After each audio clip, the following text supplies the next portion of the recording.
I think engagement is a key. And what's been happening for me lately is this whole thing about empowerment.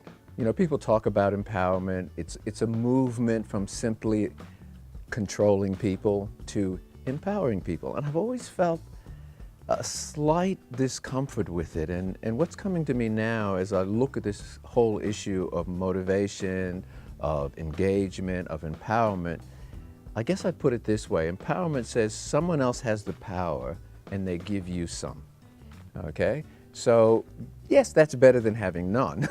But if you're really looking at creating an engaged organization, and by the way, we find that there isn't a high level of engagement in organizations in general, it's got to be something more than empowerment. And what is that? How do you get people to be actually engaged? I guess the thing there is finding a way to tap into, for each individual, what actually is their engagement, what is their purpose in this, what actually gives meaning to them in what they're doing. So to find that, I think is one of the critical challenges for leadership, to find out what engages this person, to give them the autonomy to find that for themselves. So here's where organizations and leadership and individuals have to find, I guess, what I would call an intersection. Where is the point at which my engagement, my sense of purpose in the organization meets up with the organizational purpose, okay? And what is the skill that a leader brings to make that happen?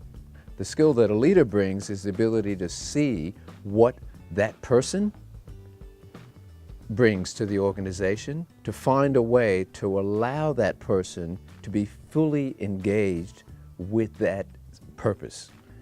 What is it the organization genuinely needs? What is it that the individual genuinely has to bring to the organization? If you can find that, if you can allow a person to find and be in their element, you've got an engaged person. You create that amongst many people, you've got an engaged workforce.